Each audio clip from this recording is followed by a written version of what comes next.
Hello everyone, we are Group 3 which is Region 4A, Region 4B, and Region 5.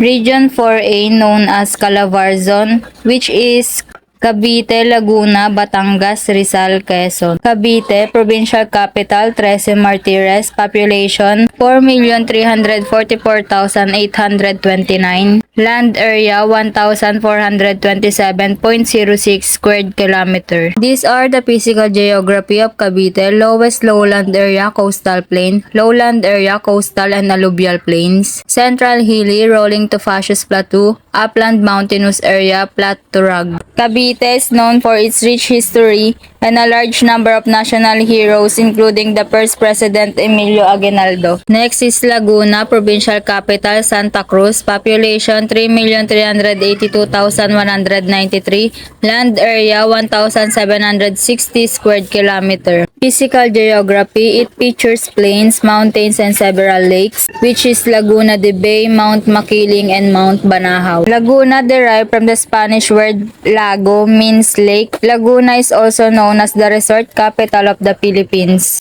Next is Batangas, Provincial Capital, Batangas City, population 2,908,494, land area 3,165.81 square kilometer. Physical geography, smallest volcanoes, Mount Taal 600 meters or 2,000 feet and Mount Macolod 830 meters or 2,700 feet. Batangas is best known for the outdoor activities that it offers to its visitors.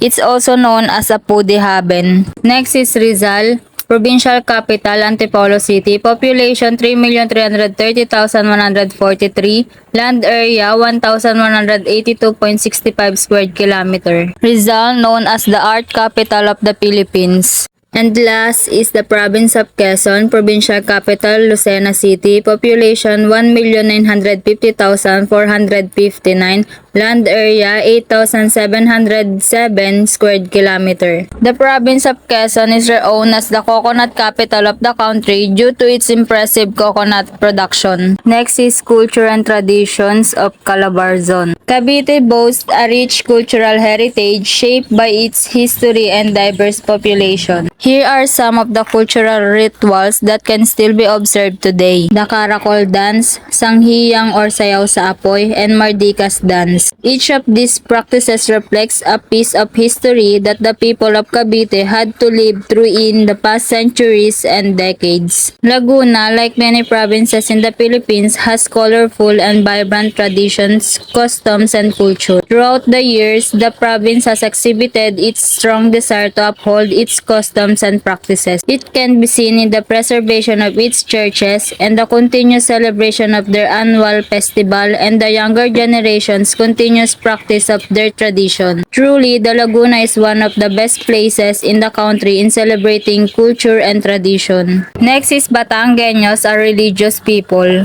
Proofs of this are the numerous churches and parishes filled with worshippers in every local barangay and towns in the province. Batangueños are known for their love of food, especially dishes like bulalo and lomi. Next is Rizal. In the Philippines lies Rizal Province, a region not only for its historical significance, landmark and destination spots, but also for vibrant celebrations that paint the town with a kaleidoscope of colors. These celebrations are deeply rooted in the traditions and customs of the local communities, creating a lively and festive atmosphere. And last is Quezon. Being in Quezon Province, it is customary to experience the Tagayan culture. It is a symbolic representation of their warm hospitality with lambanog as a tool. Delicacies of Calabarzon. Una-una is yung Cavite. Meron silang bibingkoy. Ang bibingkoy ay isa sa mga sikat na delicacies ng Cavite dahil ito ay matamis at masarap na kakanin na popular sa lugar na ito. Ang pagiging popular ng bibingkoy sa Cavite ay maaaring dahil sa kultura at tradisyon ng paggawa nito sa lugar na ito. Ang Cavite ay kilala sa kanyang masarap na kakanin at ang bibingkoy ay isa sa mga produktong sumasalamin sa yaman ng kultura at pagkain ng Cavite. Pangalawa naman is yung tamales. Isa rin sa mga sikat na delicacies yan sa Cavite dahil ito ay isang tradisyon nakakanin na matamis at masarap. Ang tamales ng Cavite ay isang iba sa ibang version ng tamales sa ibang lugar. Ang tamales ng Cavite ay kilala sa kanyang masarap na lasa at pagkakaroon ng iba't ibang sangkap na nagbibigay ng kakaibang texture at lasa nito. At meron din silang pansit puso, tsaka pansit pusit. And sa May Laguna naman is meron silang bibingka de Makapuno. Ang bibingka de Makapuno ay isa sa mga sikat na delicacy sa Laguna dahil ito ay isang espesyal na version ng bibingka na may makapuno o coconut sport bilang isa sa mga pangunahing sangkap. Ang makapuno ay isang uri ng niyog na may matamis at malambot na laman na karaniwang ginagamit sa mga kakanin at panghimagas. Ang Laguna ay kilala sa kanyang masasarap na kakanin at ang paggamit ng makapuno sa bibingka ay nagbibigay ng kakaibang lasa at texture sa kakanin na ito. Ang bibingka din makapuno ay isang espesyal na treat na karaniwang iniluluto sa mainit na kalan. Ang pangalawang marawanan is yung buko pie. Ang buko pie isa rin sa mga sikat na delicacy sa Laguna dahil ito ay isang iconic at masarap na kakanin na kilala sa buong Pilipinas. Ang buko pie ay gawa mula sa karaniwang buko o coconut meat. Ang Laguna ay kilala bilang the land of buko pie dahil sa kanyang world renowned buko pie. Ang lugar na ito ay mayaman sa niyog at ang paggamit ng sariwang buko sa paggawa ng buko pie. Ang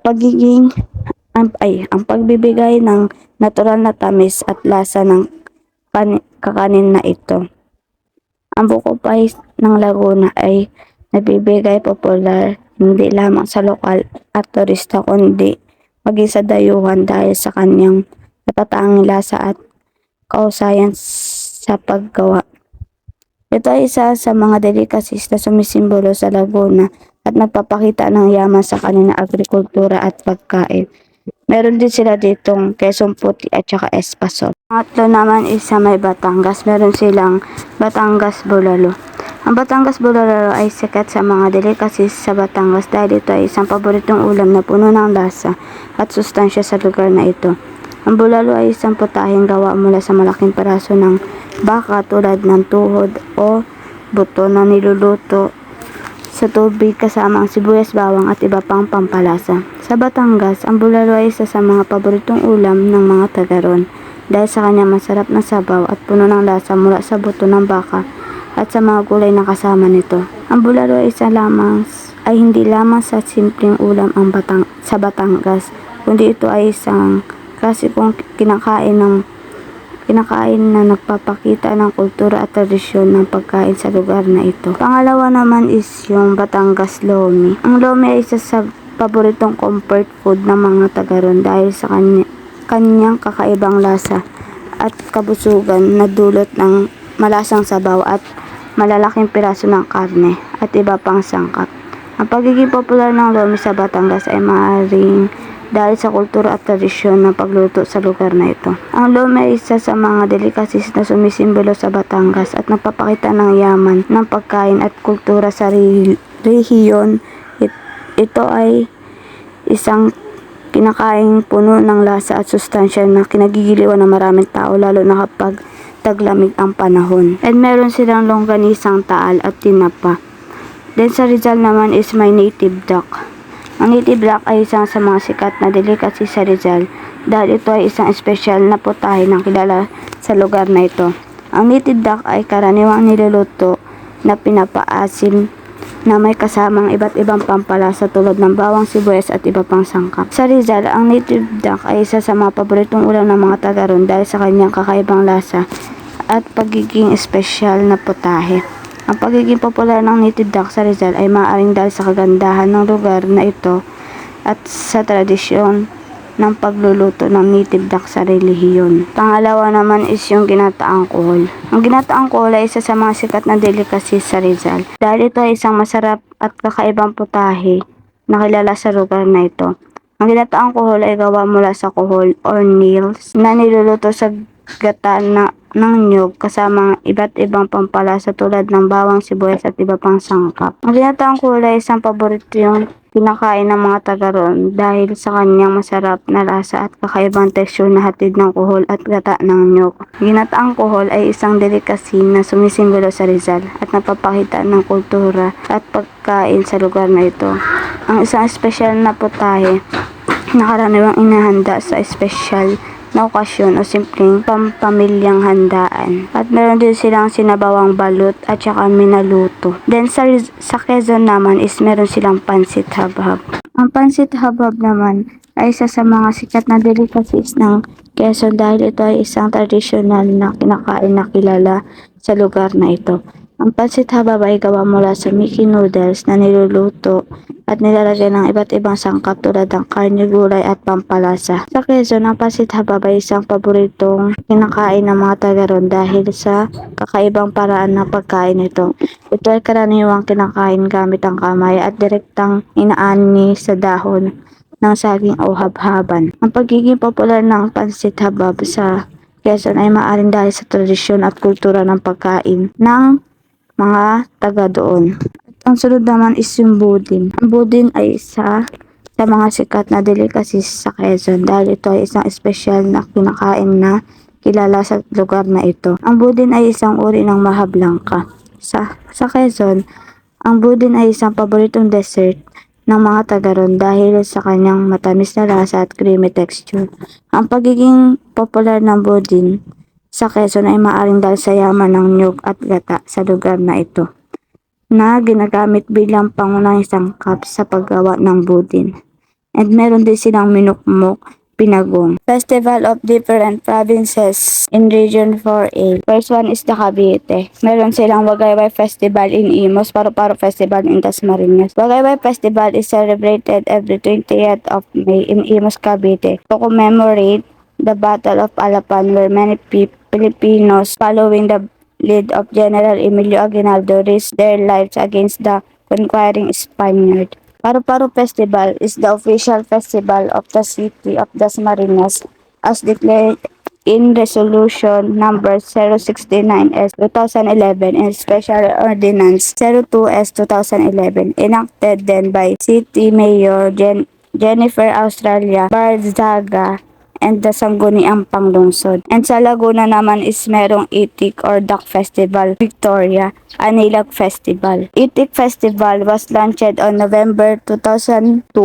There are many foreigners and students from the other town who toured to witness how itik have been raised and to see product out of itik. And the Anilag Festival is the shortened word of Ani ng Laguna, which literally means Harvest of Laguna. The week-long festival promises not only the glimpse of Laguna's wonder, but an experience of unique blend of culture, historical and religious celebration of its 27 municipalities and 3 cities as well. And the next one naman is sa Batangas. Meron silang Lechon Festival in Balayan, Balsa Festival in Lian. The Lechon Festival is the religious and cultural festival in Balayan, Batangas, Philippines held every June 24. The festival is celebrated in honor of Saint John the Baptism. Numerous activities are performed such as Lechon Parade and water dorsing. And the Balsa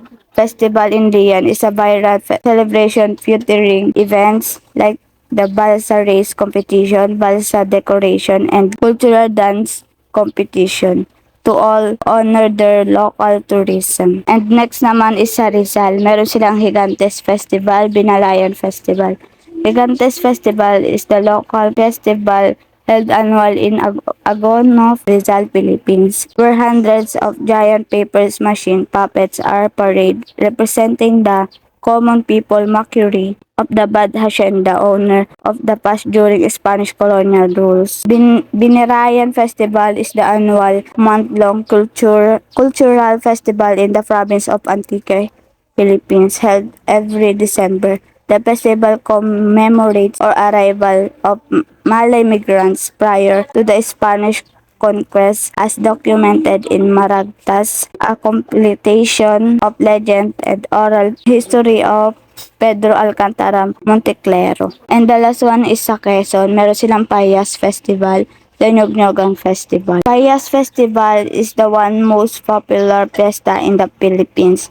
Every May 15, Lucban, Quezon celebrates Payas to honor San Isidro Labrador, the patron saint of farmers. The fiesta begins with a mass at the break of dawn to give thanks for every year's good harvest. And the Nyog-Nyogang Festival in Quezon Province annual event to celebrate its coconut farmers resume as after a 3-year halt, bringing in a average of 20,000 tourism a day. A 11-day-long festival that ended Saturday in part of the provinces commemorates of the birth anniversary of President Manuel L. Quezon. Next is Region 4B or known as the Mimaropa region, which is Oriental and Occidental Mindoro, Marinduque, Romblon, Palawan. Oriental Mindoro, provincial capital Calapan City, population 908,339. Oriental Mindoro is also known as the rice granary and fruit basket of southern Tagalog. Next is Occidental Mindoro, provincial capital Mamburao, population 525,354.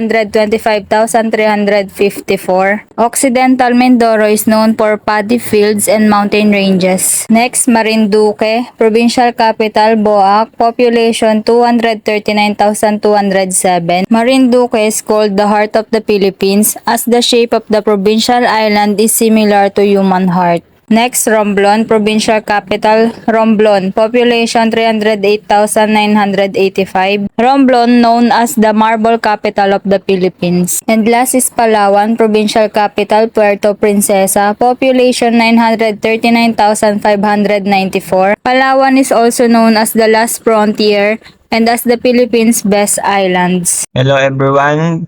Lumako naman tayo sa Region 4B, Culture and Tradition of Mimaropa. So, sa Oriental Mindoro.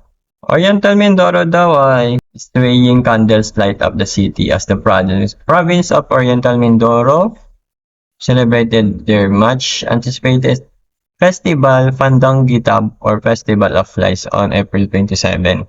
And add ko lang for the 2 decades daw, yung Calapan City in Oriental Mindoro has been the venue of one of the country's most colorful celebration. Ito daw yung San Duguan Festival.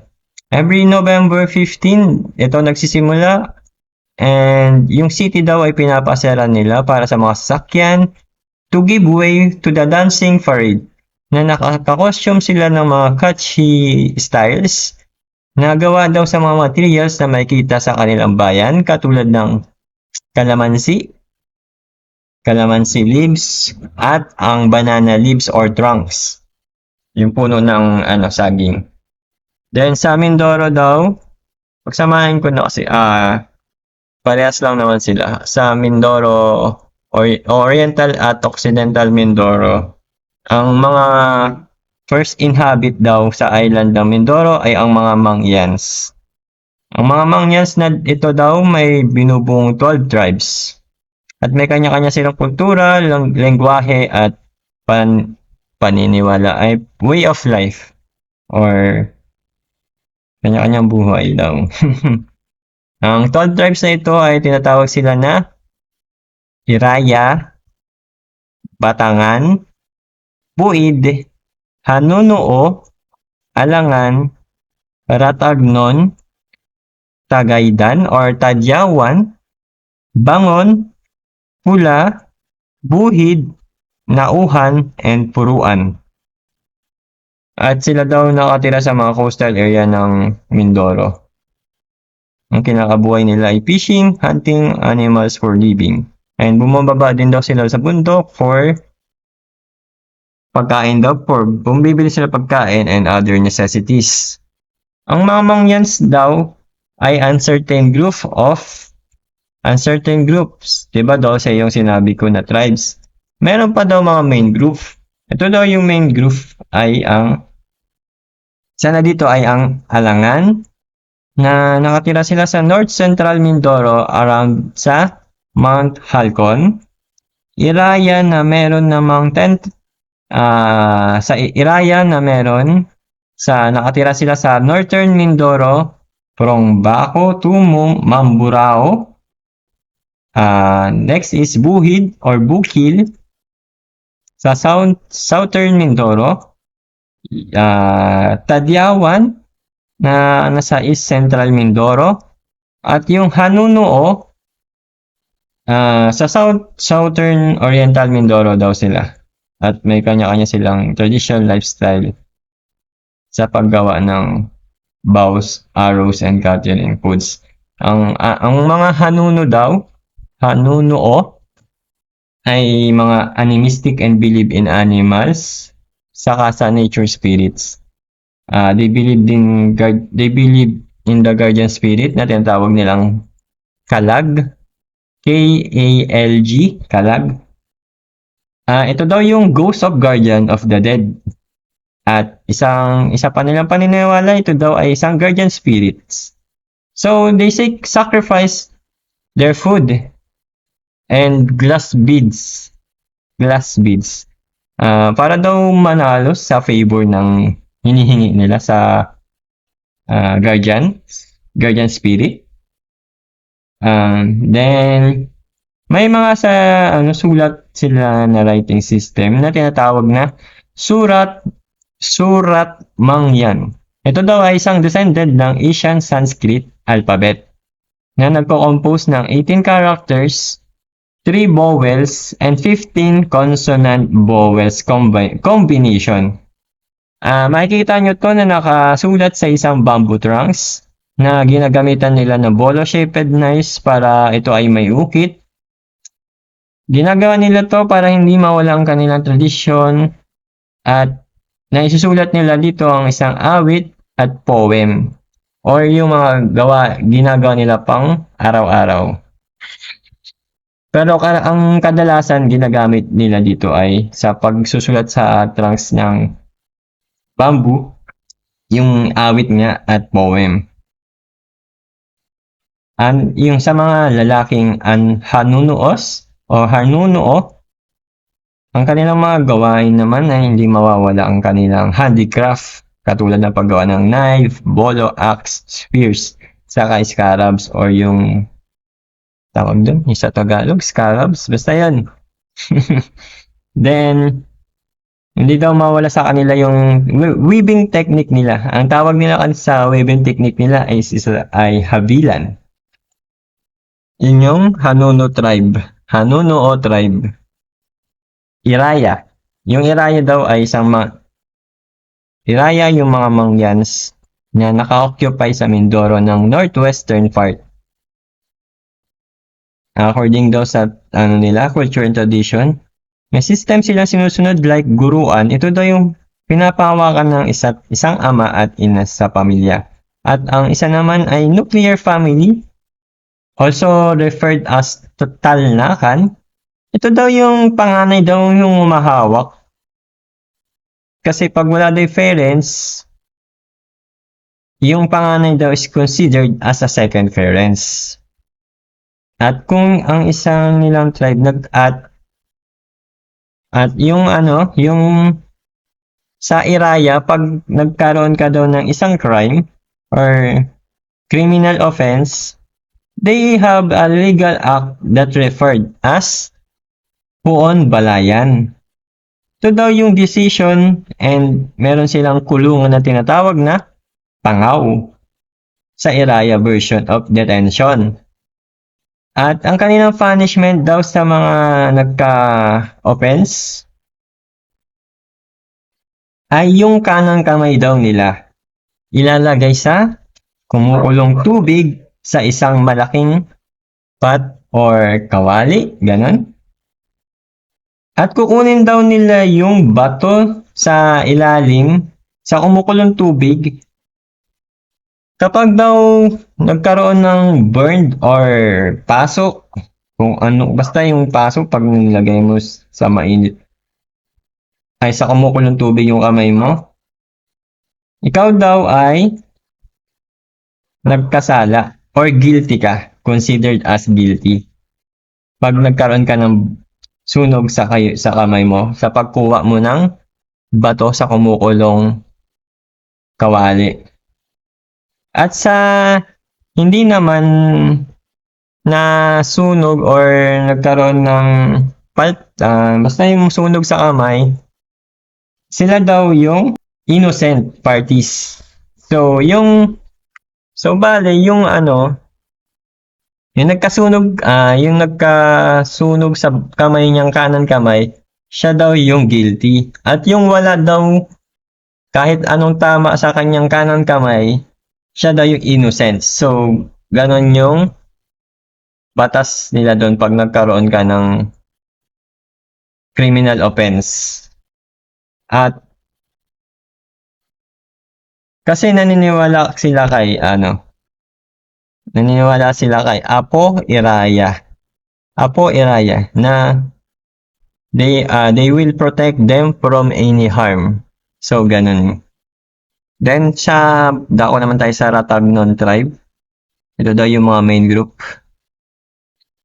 At makikita mo daw sila sa Occidental Mindoro na may estimated na 17,562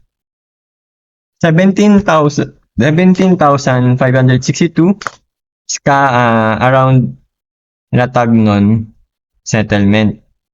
Like other Mangyans daw, ang Ratagnon ay mostly engaged in Sweden agriculture. Sweden agriculture, or alam na natin yun kasi naturo na ni Sir yun. Or yung shifting cultivation, yung pagkakating ng wood burning, tapos iniiwan nila ng matagal para magkaroon ng nutrients or basta matabang nutrients para pag nagtanim ulit sila, maganda yung mga pananim nila. At madali mo daw ma-identify yung mga Ratagnon dahil they still wear yung kanilang traditional clothes down. Sa mga babae, nakasuot sila ng cotton woven used knee-length wrap around skirt and woven breast covering made in nito. At sa mga lalaki daw, ang tinatawag nila ay G-string, parang yung yung G-string sa mga lalaki, yung katulad saan ba yun? Sa igorot ba yun? Yung basta yung ganun sa ng igorot na suot nila, basta ganun. Ganun yung tsura niya, yung G-string. Tapos, punta na tayo sa Marinduque.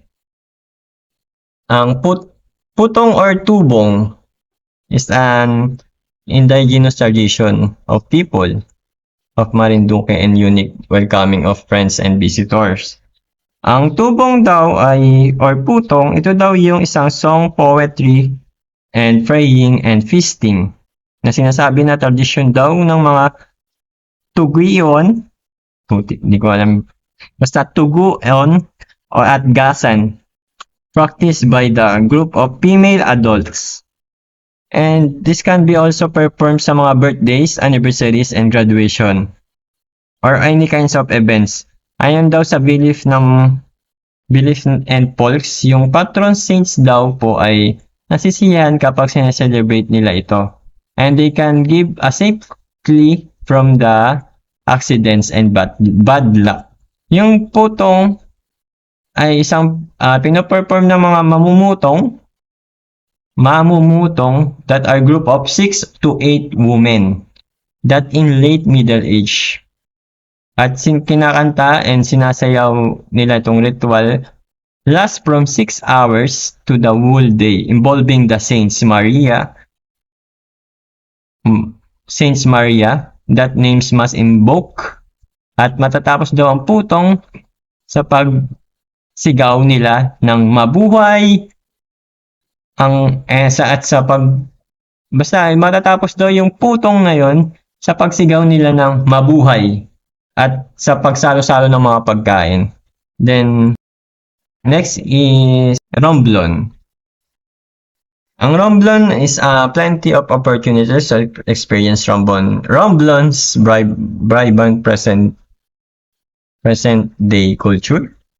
Ang Romblon daw po ay isang archaeologic province sa ating bansa at mayaman daw sila sa history and culture as well as mga beautiful beaches. Kung gusto niyo pumunta sa Romblon, marami daw magagandang beaches dyan.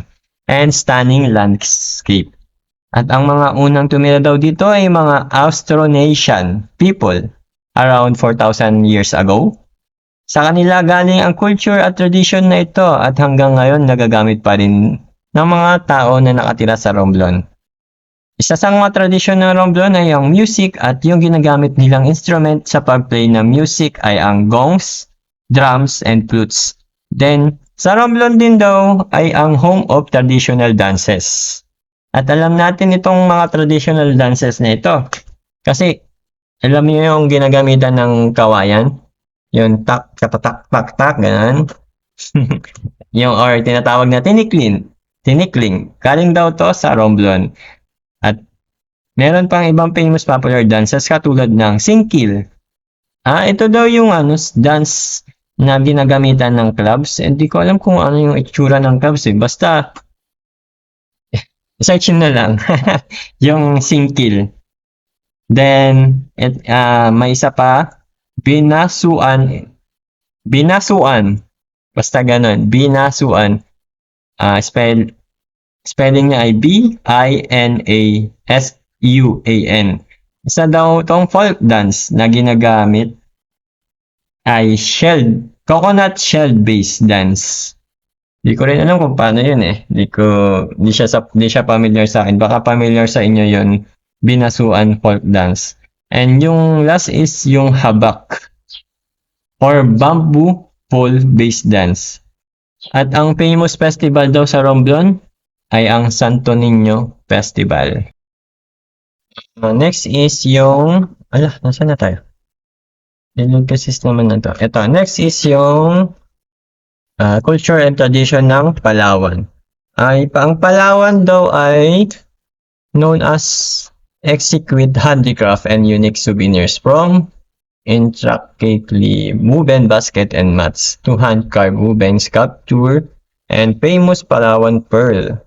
These items are a reflection of the province's rich cultural heritage and artistic talents. The largest province in the Philippines is home to several indigenous ethno-linguistic groups, including the Tagbuana, tama ba? Palauan, Taot Bato, Molbog, Batak, Agoy Tainen, and Koyonon. Ito daw yung, wait lang. Ang Tagbuana daw, ay makikita mo sila sa central and northern part of Palawan. They were known as practice the shifting cultivation. Yung shifting cultivation, alam naman natin yan, yung pagsusunog, palaspas ng dahon, at pinapabayaan nila ng ilang taon para yung nutrients ng lupa ay mas maganda. At sila daw din ay gumagawa ng rice wine ritual. Ito daw yung, ang tinatawag nila dito ay pagdiwata. Yung mga Tagbuana daw also believe sa mga deities, tama ba? Deities that they believe can be found in their surroundings. Yung tribes ng Palauan naman daw ay sinasabi belongs to the linguistic group that are Manobo based. Hindi ko alam kung ano yung Manobo eh. Sorry. They are said to originally come from the areas of South Apuruan and Abu-Abu. Yung yung mga Batak naman or mountain people, hindi yung pagbabatak Batak. Hindi ko alam kung paano yung pronunciation, basta ganito yung pronunciation ko, pasensya na kung mali. So, Batak or mountain people. Ito daw sila daw yung mga nakatira sa northeastern part ng Palawan. They are generally shy and peaceful people. They also live with nature kasi sa bundok nga daw sila nakatira, kaya nga tinawag silang Batak or mountain people. They believe sa spirits and commune with Babaylan. Yun yung tawag, or a religious person. At in another group na makikita sa Palawan will be Taot Bato. Yung Taot Bato daw, ito daw yung mga subgroup of Palawan. Subgroup ng Palawan tribe. And nakatira daw sila sa Signapan Valley, found in southern part ng Palawan. Nakatira daw sila sa caves during rainy season. And yung farm using the Kaingin system during dry season. Kaingin system, nakalimutan ko na yung kung paano. Basta Kaingin system during dry seasons daw. And compare sa mga other tribes na Palawan, they are familiar with business or trading concept like wage, labor, and money. Yung mga Palawenyos daw included yung mga Aguytainen or Aguytainons, Molvogs, and Cuyunons. Cuyunon. Yung Cuyunon daw ay mga sinasabi nila ay elite class of people. Nakatira daw sila sa town of Cuyo in northern part ng Palawan. And religious and discipline daw yung mga Cuyunons. Then, they are very community-oriented daw. Sa Aguytainons naman or Agutainen, sila daw yung mas simpleng grupo kasi daily nangingisda lang sila sa farm. Sa farm lang sila in order to para masustentuhan lang nila yung mga pang-araw-araw nila. Yun lang. Simpleng grupo lang daw sila. And last yung Molvogs. Ito daw yung sinasabi dito ay sila daw yung first people to actually stay on Balabac. Yung names comes from the word malubog or turbid water. Sila, among the other groups, itong culture daw nila is the one of the closest to the Islamic race. And I hope na may natutunan kayo sa culture and tradition ng Palawan. Dumako naman tayo sa pinagmamalaking delicacies ng Mimaropa. Oriental Mindoro. Ulang-ulang, pastillas de leche, adobo sa gata, bibingka lalaki, arrowroot cookies. Oraro are Filipino cookies made with arrowroot flour, butter, and eggs. Their melt in your mouth treats perfect for a midnight snack. Delicious with a coffee or tea. Occidental Mindoro. Kalamay hati, adobong pugita, sinaing na tulingan, ginataang puso ng saging, at Mindoro sling.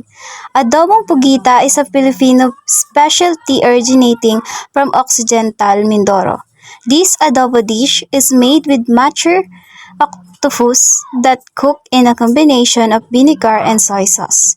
Other common ingredients include garlic, onions, oil, and bay leaves for flavoring. The octopus is marinated, drained, then placed into pan with sauteed garlic and onions. The dish is seasoned with salt and pepper, and it's then traditionally served warm with steamed rice on the side. The key to success is to cook the octopus quickly because it becomes rubbery and chewy if ever cooked. I'm sure hindi lang ako ang natakam sa pagkain na to.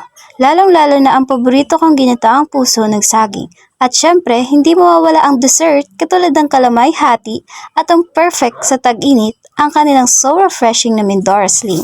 Marinduque, kalamay dampa, sour soup of ulang, sampililok, shredded buko, bibingkang boak. So, dito naman tayo sa sour soup of ulang. Ulang-ulang soup, ubod soup. This is a flavorful soup that combines the sweetness of ubod, coconut palm heart with the sourness of alugihib, and the unique sweet flavor of ulang, creating a perfect balance of flavors that will make your taste bud dance. So, yung ulang-ulang is para po siyang shrimp or shrimp talaga. So, at syempre, ang famous shredded buko, perfect na perfect pang buko salad o kaya naman ay minatamis na buko, lalo na ngayong tag-init. Romblon. Goat stew or calderetang kambing is the Filipino version of goat stew. This delicious dish is prepared using chavon, goat meat, tomato sauce, some vegetables, and liver spread. The use of liver spread makes caldereta different from other tomato-based stews. Calderetang kambing is popular in the provinces and is usually served during dawn fiestas and special occasion. Gayabon is a Filipino dish found in Romblon, prepared with fresh taro leaves, cooked in coconut milk until it's soft and pasty in texture. Mas pamilyar ito sa pangalan na laing, perfect na perfecto kapag pinartneran ng tinapa or daing. So next naman is tamilok. Tamilok is a form of wood worm eaten on the Filipino island of Palawan. As you can imagine, it has quite a unique taste. It is a food so well how to say unique that eating it is considered a challenge. Google the Tamilok challenge and you find numerous videos of people knocking back these slimy little creatures. I actually don't want to try it guys, but I'm sure masarap to. Of course, the famous lechon kawali, crocodile sisig, not your typical sisig but I'm sure mouth-watering din. Nido soup is the Filipino version of the Chinese bird's nest soup. The name came from from a place in El Nido, Palawan, an island in the southwest part of the Philippines, where these nests are harvested. This dish is a really expensive delicacy not just in the Philippine cuisine, but as well as the Chinese cuisine as the nests came from cave sweeps as it known for producing saliva nests, which attributes to the unique gelatinous texture of this soup. Last, chow long noodles. Chow long is a Filipino-style pho inspired by the Vietnamese prepared with rice noodles on a richer and a sweeter beef broth served with chunks of beef, calamansi, and herbs. Let us continue our discussion on festival of different provinces in Region 4B. So the first one are the festivals in Oriental Mindoro. Sulyog Festival. So in Sulyog Festival, it is a cultural and religious festival in Bungabong, Oriental Mindoro. Every March 19. It is a Thanksgiving merriment as well as an expression of veneration to the town's patron saint, Saint Joseph. A Sulyog Festival puts a spotlight on agricultural produce of the town of Bongabong and gratitude of its people for a fruitful harvest and blessing received all year round. Bongabong is known as the center for organic farming in Oriental Mindoro. Its name is a portmanteau of Suli, which means banana in language of indigenous Mangyan people, and Nyog, which refers to coconut. The next festival, Oriental Mindoro, is the Bahaghari Festival. The yearly Bahaghari Festival is a colorful commemoration of the importance of the rainbow in the history of town of Pinamalayan.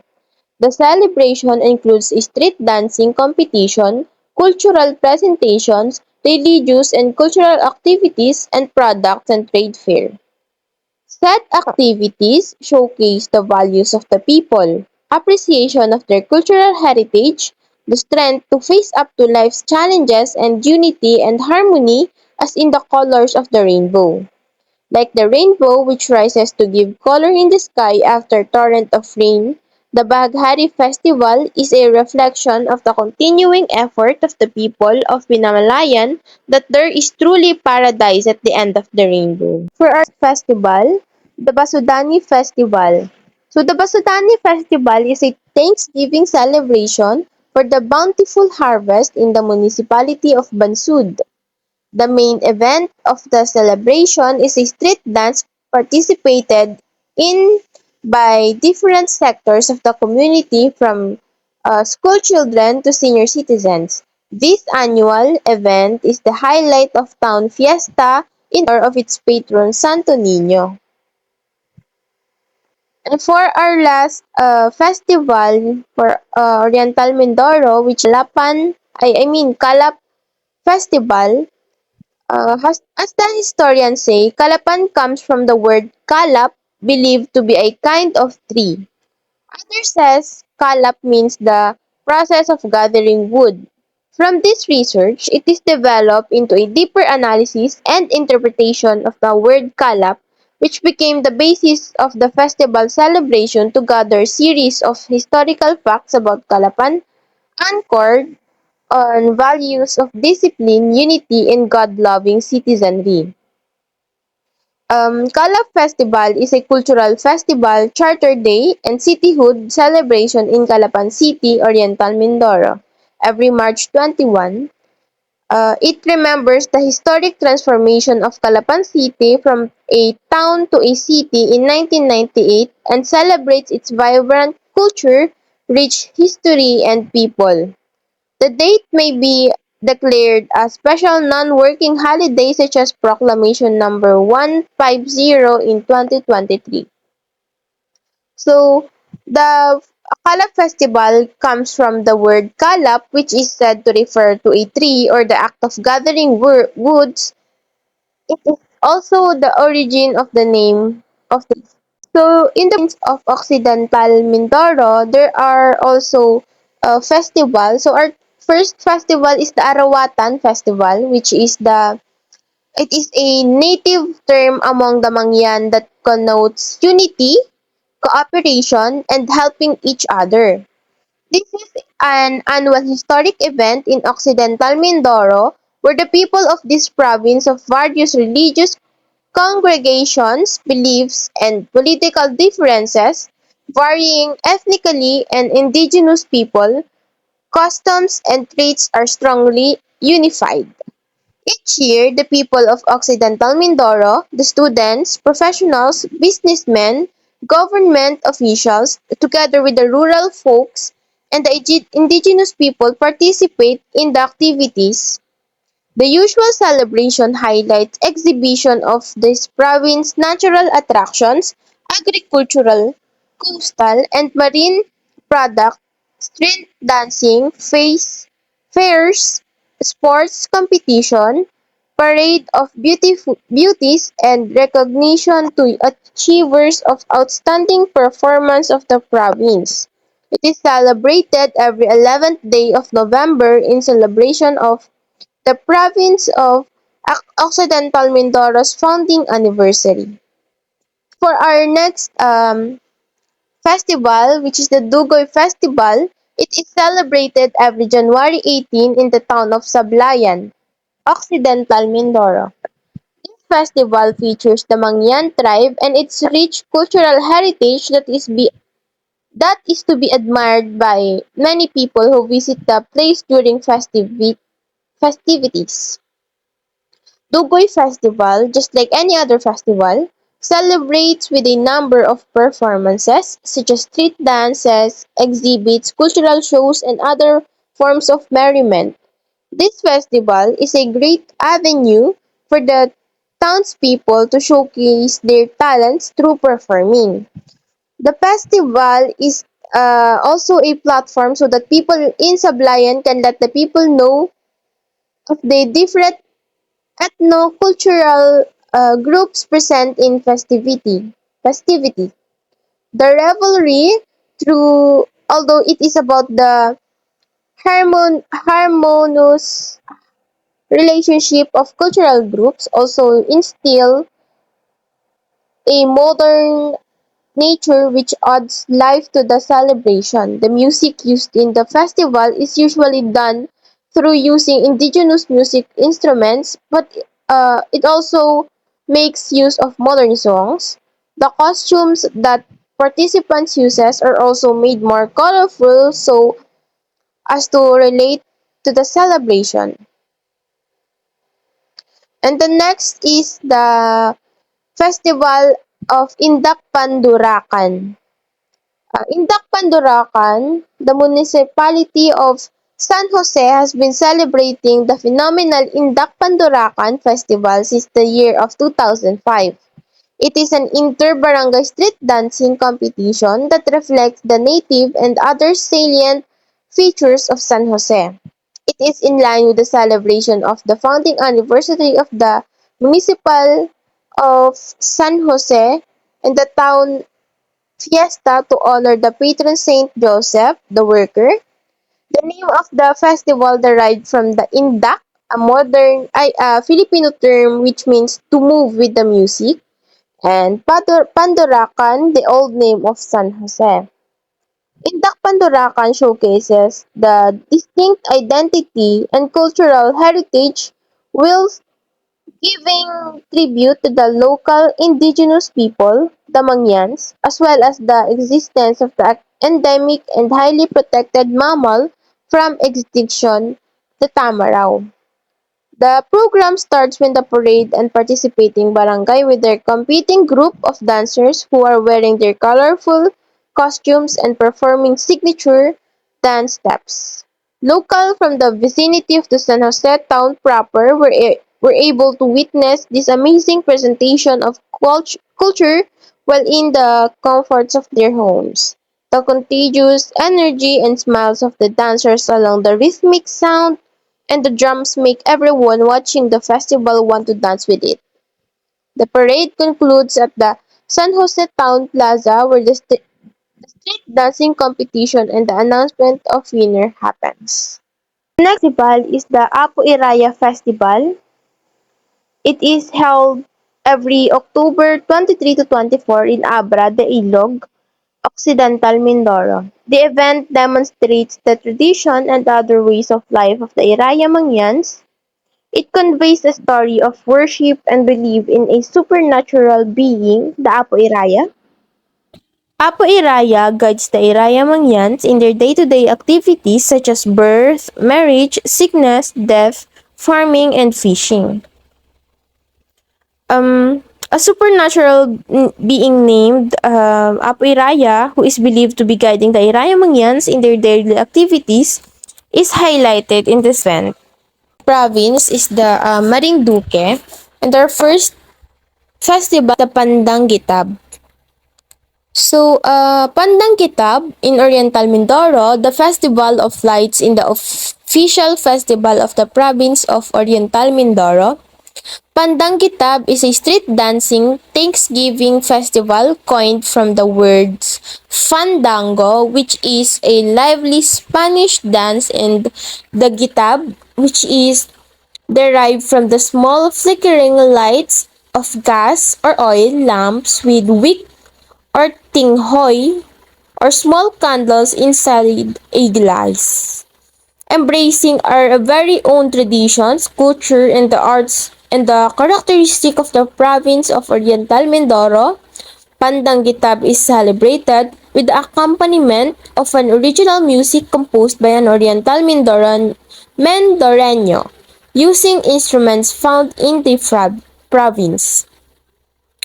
With costumes and props of the contingents inspired by the flora and fauna found in Mount Halcon, the new Pandangitab adopts modernization and innovation through the use of modern and battery-operated lights. The next festival is the Marians Festival. The Marians first appeared in Mogpog in 1807 as initiated by the parish priest Father Dionisio Santiago. This is the reason why Mogpog claimed to be origin of Marians. This tradition is observed by men and now even some women during the Holy Week starting from Holy Monday to Easter Sunday. The penitents wear masks and costumes similar to those worn by the Roman soldiers as a way of atonement for their sins committed or for other similar reasons. The penitents roam around the town for the day throughout the week wearing masks and glamorously designed costumes. The culminating activity is done on Easter Sunday. The next festival is the Ati-Atihan Festival. The Ati-Atihan Festival refers to an annual colorful and lively celebration in Calibo, Philippines. It celebrates the Ati people, indigenous inhabitants of the island, and their cultural traditions and way of life. The festival also honors the Santo Niño, the child Jesus. On top of that, it serves as a way for the Ati people to give thanks for blessings. During the festival, they ask for continued protection and guidance as well. If you've been wondering about the festival, we did the research for you. The Ati-Atihan Festival honors the indigenous Ati people of the Philippine island of Panay and their cultural traditions. People celebrate it in the town of Calibo and serves as a way for the Ati people to give thanks for their blessings and to ask for continued protection and guidance. The festival features an energetic and lively atmosphere. It also boasts unique and elaborate costumes, often inspired by indigenous Ati culture. During the Ati-Atihan festival, people dress in costumes, paint their faces and bodies, and dance to the beat of traditional drums. Ati-Atihan festival brings together elements of religion, culture, entertainment, and is a must-see event for anyone visiting the Philippines. It is a truly one-of-a-kind celebration that attracts tourists from around the world. The next festival is Kanga Festival of Mugpog, Marinduque. Kanga Festival is celebrated annually to coincide with San Isidro Labrador's Feast Day of May 13 in the town of Mugpog, province of Marinduque. Kanga, in the local dialect, is a sled made of bamboo usually drawn by carabao or water buffalo as a means of transporting the farmers' harvest from their homes to the fields or markets. Holy Mass is celebrated in the local church in thanksgiving of the patron San Isidro Labrador for the annual harvest, followed by the display of various decorated kangas loaded with various foods and assortment of farm produce by the local farmers of each barangay, which are prepared around the town. Other activities during the festivals include cultural presentation, adobohan or local delicacy, yubakan, boiled saba bananas prepared by using lusong and halo, racing competitions, just to mention a few. The next festival is the Saginyogan Festival. The Saginyogan Festival, previously called Coco Banana Festival, is a yearly agricultural festival as well as a founding anniversary celebration in the town of Alcantara in Romblon, Philippines, every March 21st. It is one of the popular festivals in province of Romblon, which was put up as a thanksgiving and the celebration for the abundant harvest of coconut and banana. The beginning of Saginyogan Festival of Alcantara was the Coco Banana Festival. The town fiesta was first conducted in 2010. In the following year, the organizing committee rebranded the event and called it Saginyogan Festival starting. Its name is portmanteau of words saging, banana, and nyog, coconut. Renaming the fest made it distinct from other similar celebrations held in the different places in the Talabocan Festival. It is a religious celebration the municipality of Looc is known for, which is held during the third week of April to honor Saint Joseph and to celebrate a genie who was stated to once save the town folks. During the town fiesta, there will be a street dancing contest that is participated by almost all the barangays through artistic choreography, display of dancing skills, props, and colorful costumes, the replica of Talabukon and the field demonstration, the reenactment of the myth, are the categories of the competition. When you join the festival, take note of the Tribu Poblacion, Barangay Punta, o Tribu Puntana, and Tribu Kadag. These are the three tribes to watch as they always dominate the festival. Next, the Biniray Festival.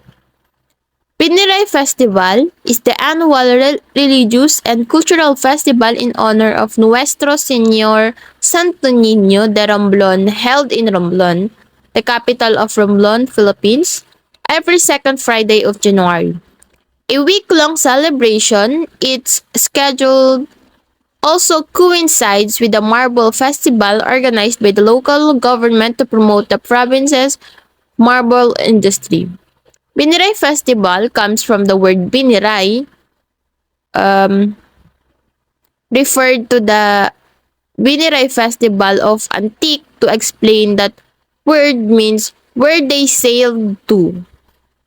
This religious observance is held to worship the Holy Child Señor Santo Niño de Romblon. Its image is enriched at St. Joseph Cathedral, otherwise known as Romblon Cathedral, the ecclesiastical seat of the Diocese of Romblon, and the oldest church in the province and the national cultural treasure since 2001. So now, let's tackle the last festival provinces, which is the Palawan. First is the Arawetan Festival.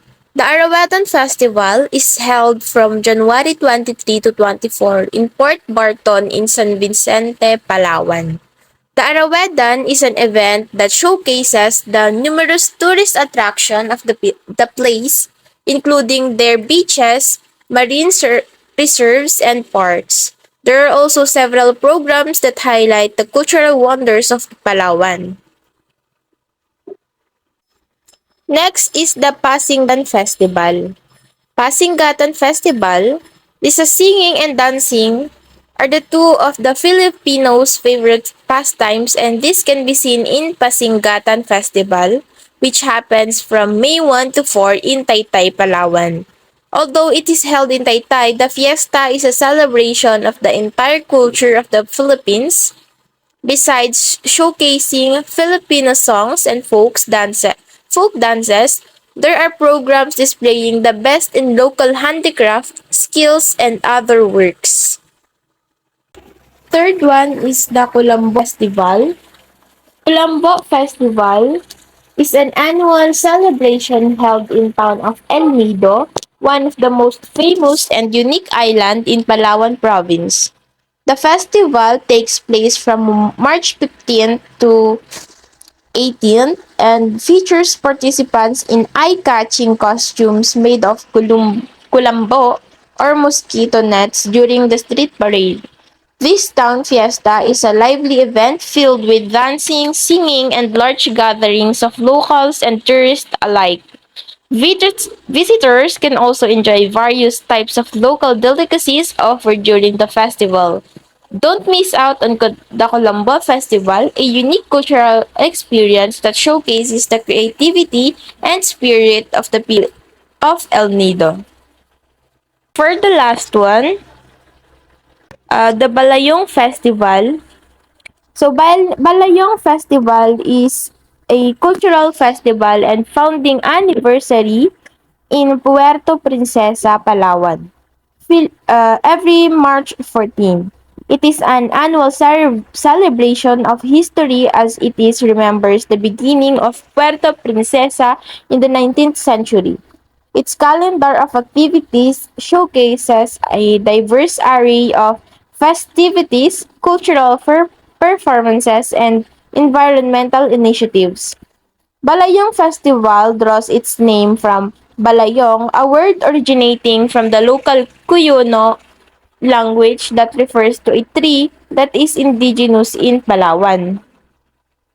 Balayong Acacia nodosa is a small to medium-sized tree typically growing to about 10 meters.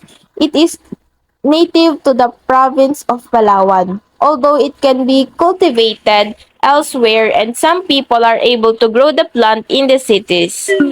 Its compound leaflets are arranged alternately along the stem and they are source of food to the native wildlife. Balayong Festival was conceptualized by Ellen M. Hagedorn. It was organized as an outlet for promoting Balayong Tree and is improving the profile of the city through showcasing its natural beauty and cultural heritage. So that's all. That's all the festivals that are offered and celebrated in Region 4B. And the last region is Region 5, Camarines Norte, Camarines Sur, Catanduanes, Albay, Sorsogon, Masbate. Camarines Norte, a province in the Philippines situated in the Bicol region occupying southeastern peninsula of Luzon and the outlying island provinces of Masbate and Catanduanes. Its capital is the municipality of Daet. The province has a land area of 2,277.93 square kilometers or 879.51 square miles. Next one, Camarines Sur. Hilly and mountainous with a flat central area known as the Bicol Plain. It is generally flat at the midsection between mountain ranges, with other small coastal plains on the northeastern coast. These areas are circumscribed by rolling hills. Island provinces of Catanduanes. An island province in the Philippines situated east of the mainland Bicol of Luzon archipelago. Catanduanes has a great deal to offer to guests with its varied blend of Spanish colonial churches, waterfalls, waves perfect for surfing, and beaches that are still untouched even for most of the locals. Albay has a total land area of 2,554.06 square kilometers, 986.13 square miles. The province is generally mountainous with scattered fertile plains and valleys. Aside from Mayon volcano, it has two other major peaks, Mount Masaraga and Mount Malinaw. Now moving to Sorsogon, Luzon's southernmost province, filled with nature-based adventure. It is famous for being the country's butanding or whale shark capital, where tourists can freely swim and interact with the ocean's gentle giants. The province's name was derived from the word Sogsogon, which means tracing the river upstream. Masbate is an island province in the Philippines that is mostly rural. It is part of the Bicol region. It is made up of three big islands: the main island of Masbate, Ticao, and Burias. Administratively, it is part of Bicol, but the culture and the language of the people who live there are Visayan, not Bicolano. Culture and tradition po ng Region 5 are also known as the Bicol region. Ang mga Bicolano po is naniniwala sila sa mga spirits, yung mga monsters like maligno, manananggal, kapre, and naniniwala din po sila sa mga mangkukulam or sa mga mambabarang or in English witches.